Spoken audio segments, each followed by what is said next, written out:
Bueno, estamos de vuelta con Audición con Midas y ya estamos con nuestro compañero Hachik Derguasian, que trae su espacio ya clásico de los sábados para compartir con nosotros. Le damos la bienvenida al compañero Hachik Derguasian, Shnorabor Nordari y Ev Surp Zanund, Korzenger.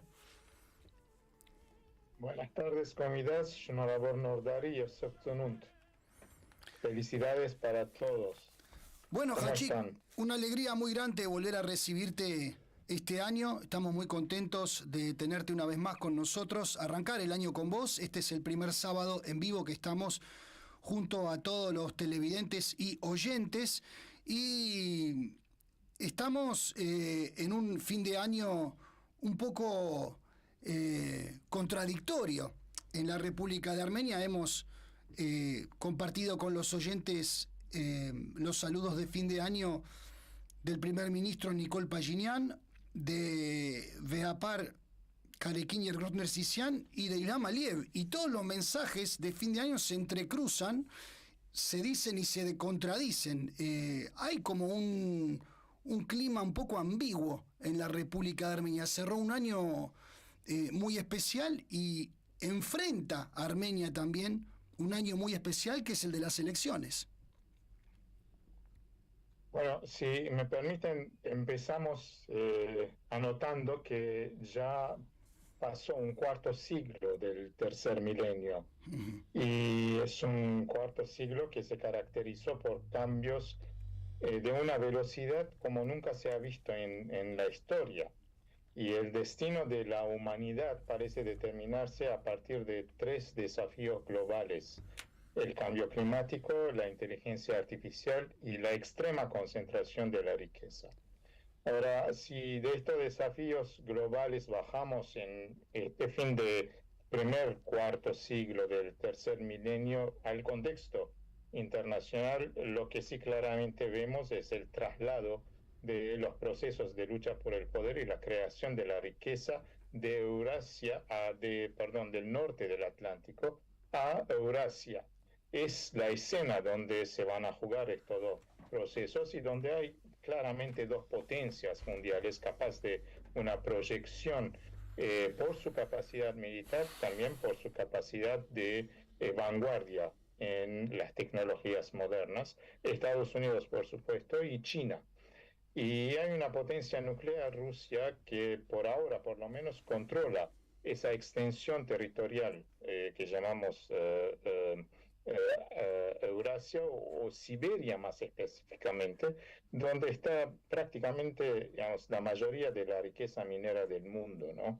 que se necesita para el desarrollo industrial, para el desarrollo sobre todo tecnológica, y una potencia emergente, India, que podría claramente hacer un equilibrio de poder en estos procesos. Bueno, alrededor de esta extensión eurasiática, vamos, hay zonas claramente de guerra. Ucrania en primer lugar, por supuesto, pero el Medio Oriente, donde hay por lo menos al este del Mediterráneo, un desmantelamiento de los estados-naciones, de los estados territoriales, que están ahí, pareciera nominalmente nada más, con las excepciones, por supuesto, pero claramente hay una guerra todavía no terminada, y evidentemente, digamos, el Cáucaso. Y dejo el resto del mundo, digamos, esa vasta extensión que llamamos el sur global, África subsahariana, por supuesto, nuestras Américas y el sur de las Américas y Australia, para ir ahora a Armenia, a Armenia y a lo que llamamos la armenidad, la presencia armenia global.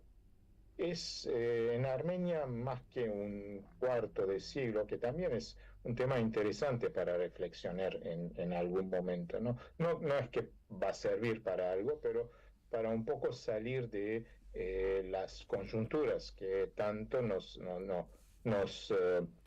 preocupan claramente, tanto nos tienen preocupados además que a veces fracasamos en ver el contexto más general, ¿no? Del pasado inmediato de lo que llamamos la memoria institucional. Bueno, en Armenia es el fin de un ciclo de 5 años, un ciclo que va del 9 de noviembre de 2020, o sea, la declaración tripartita, o el acuerdo tripartito, si quieren, que terminó la guerra con la derrota de Armenia de 44 días, y el 8 de agosto de 2025, o la declaración que se firmó, que firmaron Armenia y Azerbaiyán y Estados Unidos en la persona del presidente Donald Trump, fue testigo en Washington el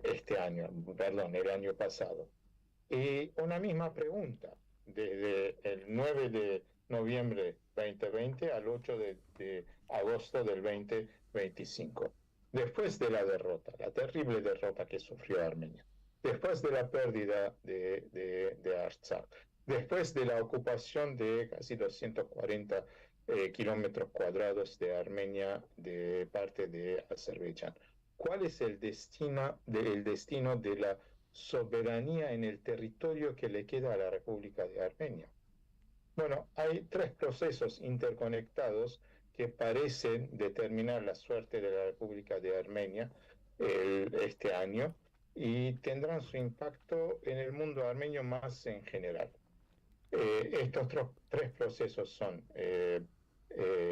primero, las elecciones en junio, la campaña contra la Iglesia y lo que viene después del 8 de agosto 2025. Y acá algunos llaman proceso de paz, otros llaman el corredor. Yo lo dejo indeterminado porque realmente no sabemos qué es lo que viene y qué es lo que se está jugando el sur de Armenia.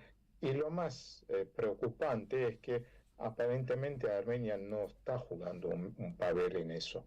No está en las manos de Armenia de determinar qué va a pasar en el sur de Armenia. Bueno, primero veamos con respecto a las elecciones las últimas encuestas de opinión en Armenia, y me refiero a la encuesta de Gallup de diciembre del año pasado, que midió el apoyo a los partidos políticos. Ahí claramente el partido gobernante, el Contrato Civil, sigue siendo el más fuerte, pero con apenas del 16,5% de los votos. Igual sigue siendo la primera minoría, y además, nunca hay que olvidarse, controla el aparato del Estado. Y cuando digo controla el aparato del Estado, es un control absoluto. Es el control al Ejecutivo, es el control al Legislativo y es el control al Poder Judicial. Entonces, en Armenia probablemente la democracia se ha reducido apenas a elecciones libres y justas. El resto, en cuanto a una definición del proceso democrático en Armenia, es muy difícil formularlo, por lo menos. En segundo lugar, viene ese nuevo movimiento en nuestro camino, Mertsevo, que había crecido mucho en agosto del año pasado, pero cayó después de agosto, y probablemente por impacto de esa ilusión de paz que trajo el 8 de agosto al 7,2% hoy en día. Pero es una fuerza que crece, y probablemente son, digamos, todos los enfoques van a estar ahí, y el contrato civil, el gobierno de Pashinyan va a hacer cualquier cosa para no permitir ni su crecimiento, y si puede, digamos, dejarlo afuera de las elecciones, lo va a hacer. Y tiene todos los aparatos en control para hacer esto. Y el bloque Armenia, Ayastan-Tashink, se mantiene en torno del 6,8%. Esto es, digamos, le da como un tercer lugar, digamos, en las encuestas, aunque creció un poco, ¿no?, la popularidad de Ayastan-Tashik. E es interesante, hay un auge del partido Armenia Próspera de Gagik Zarugyan, que sube lentamente hasta el 4,5%. más allá de estas, digamos, de estos partidos que pasan el umbral del 5%, menos Armenia Próspera, que probablemente llegue a pasar el, el 5% para tener una representación, perdón, en la Asamblea Nacional. Hay un montón de otras fuerzas políticas que se están presentando. La última fuerza política que dijo que iba a presentar es el Congreso Nacional Armenio, Levon Surapian, el partido fundado por el primer presidente Levon de Bedrosian, pero todos ellos tienen una intención de voto alrededor de 1 o 2%. En Armenia, según la ley, digamos, todos los partidos, el voto de todos los partidos que no pasan el 5% va a la primera minoría, digamos, la primera fuerza que junta mayor cantidad de apoyo en las elecciones. El panorama por ahora, si todo sigue así, va a ser probablemente el escenario más realista, va a dar una continuidad a Nikol Pashinyan y el contrato civil. Acá se plantean varias preguntas. ¿Va a tener el control absoluto de la Asamblea Nacional o va a haber una oposición que por lo menos podría hacer un equilibrio para imponer cierto control en los procesos políticos que en los pasados 5 años no hubo en Armenia? Digamos, no hay nada que la oposición, por tener una minoría absoluta, pudo pasar declaración o ley en la Asamblea Nacional. Y todo lo que se decidió en el círculo muy cerrado del Ejecutivo de Armenia pasó fácilmente en el Parlamento armenio. En otra oportunidad podemos, digamos, un poco mirar más de cerca la composición de los últimos 5 años de este Parlamento y tratar de entender esa lealtad, digamos, absoluta al primer ministro Nikol Pashinyan. Ahora bien, más allá de la intención de los votos, lo más llamativo es que casi la mitad de los encuestados dijo que no votaría, estaba indeciso o preferiría no responder. Esto refleja una gran desconexión ciudadana con los partidos y una política muy fragmentada. Una vez más, para ser realista, además esa indiferencia, esa indecisión, esa desconexión de la política favorece siempre a la primera minoría. Entonces, la oposición tiene el gran desafío de poder, digamos, hacer llegar su mensaje, y creo que en toda la oposición hay un mensaje claro que resuena más allá de que no saben cómo transmitirlo, ¿no? Cada uno le da su tono a este mensaje. Es que si esto sigue con Nikol Pashinyan, Armenia va al fracaso absoluto, ¿no? Después de todas las derrotas, Armenia va a transformarse en un espacio territorial sin relevancia, sin significancia.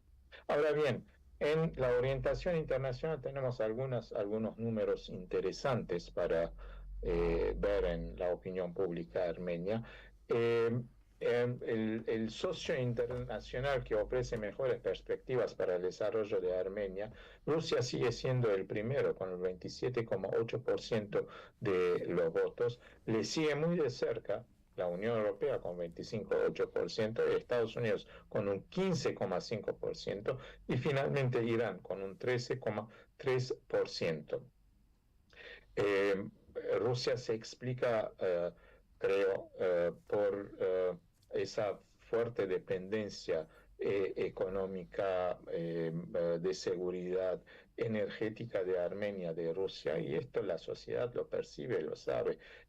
No se olviden que la mayor parte de los flujos de dinero vienen de Rusia, ¿no? Los armenios que emigran a Rusia para trabajar y mantener su familia en Armenia, todo esto hace que Rusia tenga todavía ese peso importante en la opinión pública, pero eso no quita el gran prestigio y, si quieren, un poco la ilusión de formar parte entendible de la Unión Europea, con 25,8%.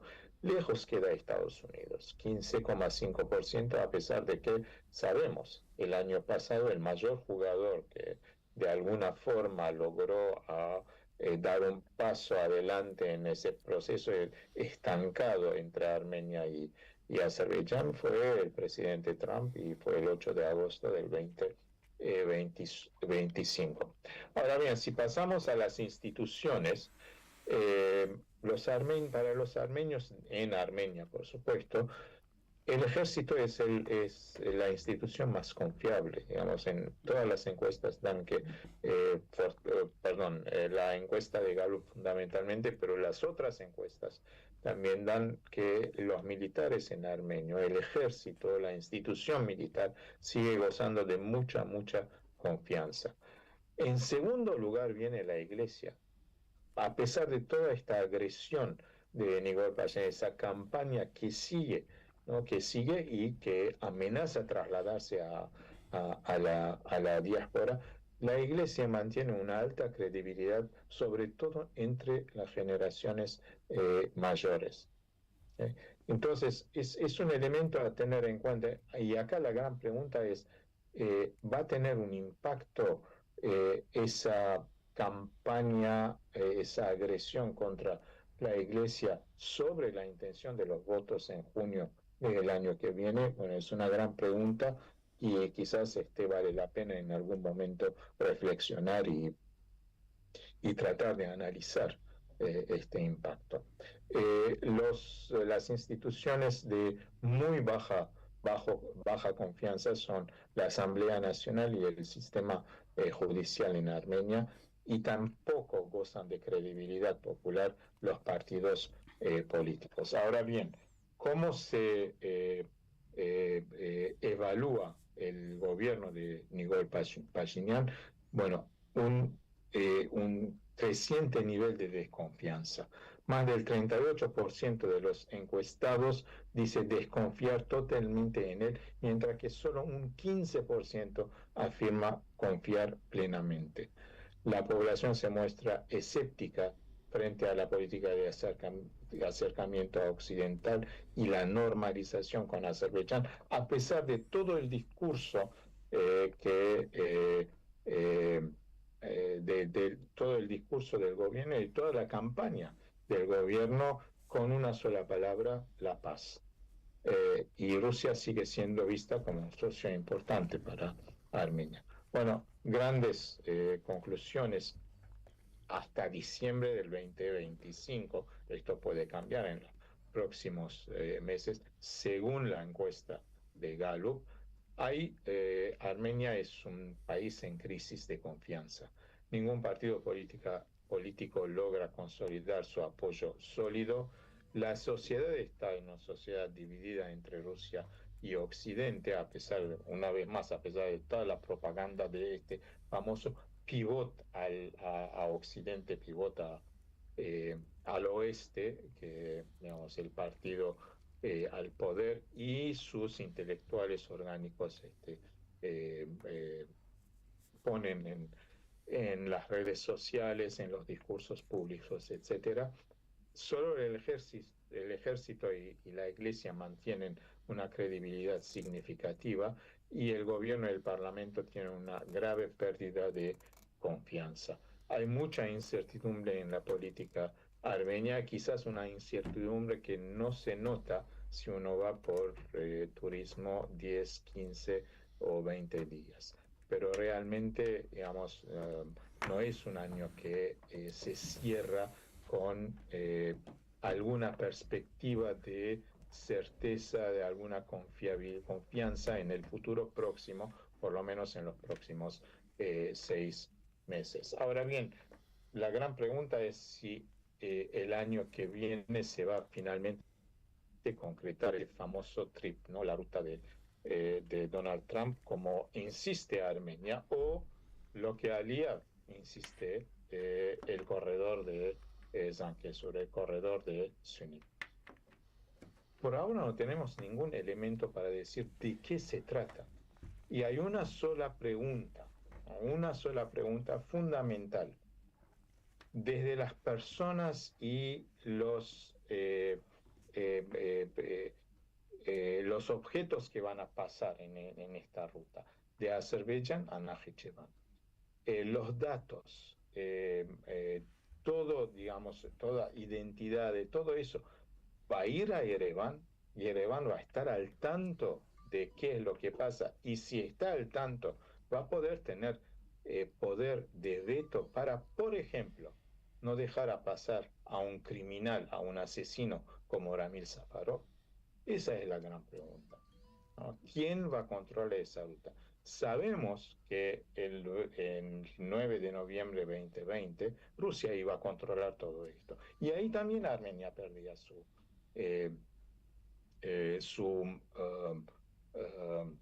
control en la ruta, su soberanía en la ruta. No tenemos ninguna garantía de que TRIP va a ser muy distinto, más allá de que no se sabe por ahora de qué se trata. Vuelvo a insistirlo. Ahora bien, la única carta es que la diplomacia armenia sea tan, eh, digamos, hábil, astuta, si quieren, y capaz de convencer de que en vez de transformar esa ruta en digamos, un pasaje directo, un corredor directo entre Turquía, entre Najicheván y Azerbaiyán, que une al mundo turco, sea también un lugar donde se encuentran los distintos intereses y se complementan. Es muy abstracto, es muy general lo que estoy diciendo, pero es la única, digamos, la única chance para que Armenia tenga, digamos, un dicho, cierto control en el TRIP, si es que ese TRIP llega a concretarse. Y esa es una gran pregunta, un gran signo de interrogación que todavía no tiene respuesta. Todavía ni siquiera hay elementos más allá de declaraciones contradictorias desde Armenia hasta eh, de Armenia y de Azerbaiyán, incluyendo Turquía, por supuesto, un deseo cada vez más presente de Rusia de tener parte o de participar de lo que va a ser el TRIP. O sea, una vez más, una gran confusión en torno de un papel que se firmó y cuyo destino todavía no sabemos cuál va a ser. Y termino por la gran pregunta y mi pregunta de siempre: ¿y qué pasa en la diáspora? La diáspora, que es un espectador de todo esto porque no tiene ningún mecanismo de por lo menos alzar su voz o votar, ¿no? No se ha creado desde la independencia de Armenia. A la diáspora no se abrió un espacio de participación en Armenia, más allá de las grandes palabras y los dos discursos vacíos, más allá de las, digamos, las personalidades y los episodios de vez en cuando donde la diáspora tuvo una presencia y una participación. El resto es simplemente un espectador que ve impotente, sobre todo desde el fin de la guerra de los 44 días, de todo lo que está pasando en Armenia, desde las elecciones, desde la agresión de Azerbaiyán, la constante agresión de Azerbaiyán, desde las presiones de Turquía, desde esa campaña agresiva contra la Iglesia, desde todo este proceso de crear o imaginar o poner en marcha un proyecto de una Armenia real, Iragan Ayastán, y no sabemos todavía qué significa esto para la diáspora. No hay posibilidad de participación, no solamente por culpa de la clase política en Armenia, que nunca quiso una participación real de la diáspora, también por culpa de la dirigencia de la diáspora, que no supo repensar la diáspora como una identidad colectiva y una presencia global armenia, que en algún momento supo movilizarse, supo crear, supo tener una agenda, imponerse en las relaciones internacionales, pero hoy en día se encuentra fragmentada, comunidades ensimismadas y apáticas, y mirando a Armenia para determinar qué va a ser su propio destino. Y hay procesos importantes que pasan en la diáspora. Hay elecciones en lugares como el Líbano este año, si es que no estalla otra guerra en el Líbano, pero ahí la comunidad tiene una presencia importante en la política libanesa, por lo tanto, en esa región tan trascendental, ¿no? Tanto para Armenia como el resto de la diáspora. Hay elecciones comunitarias en Francia, en todas estas partes, pero no hay, una vez más, más allá de todos los procesos intelectuales, toda esa actividad intelectual muy fuerte, muy importante, muy interesante que se está desarrollando en distintas partes de la diáspora, no hay una capacidad colectiva de liderazgo político. Una vez más, para volver a darle a la diáspora eh, una entidad una identidad colectiva, una presencia armenia en el mundo, comenzando por casa, comenzando por acá, por Argentina, por Uruguay, por Brasil, por la región sudamericana, la periferia del mundo armenio, que tanto ha dado, tanto en el pasado como en el presente, a Armenia y a la Armenia. Bueno, Hachik, hay quedado un signo de interrogación muy, pero muy grande de cara a lo que será el próximo año, este año, 2026, en la República de Armenia. Hay muchos signos de que el aparato estatal está manejado por el primer ministro en una forma muy consistente, como por ejemplo en el mensaje de fin de año. Una forma autoritaria, no hay que dejar de usar las palabras. Es correcto. Es una forma autoritaria, directamente. Dio a entender, no lo dio a entender directamente, lo dijo que si la opción política que votaba la gente no era la de él, Armenia marchaba directamente hacia el colapso. O sea que él mismo se autoproclama como el que puede destrabar el problema que él mismo generó. Es muy difícil la situación de Armenia, justamente con todo lo que vos mencionaste, los ataques a la iglesia, el encarcelamiento de los empresarios, de los obispos, de la oposición. Muy completo y muy interesante el análisis que hiciste.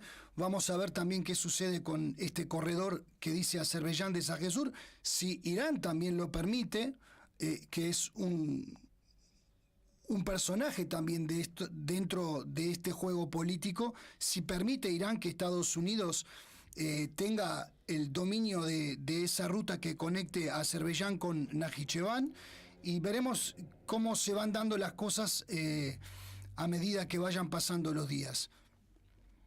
Sí, pensando un poco en Irán hoy en día, tal como es la situación interna de Irán y después de, digamos, los ataques que sufrió el año pasado del propio Estados Unidos, o sea, era una demostración de fuerza muy importante.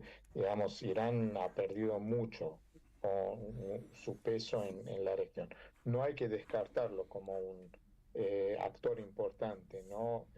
Pero hoy en día hay grandes manifestaciones por la situación económica, social, interna de Irán. Así que yo creo que en cuanto al destino de esta ruta, corredor, lo que sea, está en las manos de cómo lo percibe Estados Unidos, qué rol va a tener, digamos, Rusia, que está presente en el terreno en Armenia, y también, digamos, Aliyev y Turquía, ¿no? Estos son los cuatro jugadores. Y es ahí donde Armenia, en su posición muy vulnerable, ¿no? Vamos a ver si la diplomacia armenia va a tener la capacidad de alguna forma, darle la perspectiva de Armenia, por lo menos salvar algo de la soberanía nacional. Sinceramente le digo, por ahora no veo esto. no veo, lamentablemente, ¿no? Pero ojalá que me equivoque. Muy bien, Hachik, te agradecemos muchísimo este análisis tan profundo y exhaustivo que has realizado. Vamos a esperarte para el próximo encuentro, a ver con qué novedades podemos comunicar a nuestros oyentes y televidentes. Por nuestra parte, te deseamos que tengas un muy buen año y un profundo agradecimiento por acompañarnos en Audición Armenia Comidas. No, gracias a ustedes y hasta la próxima.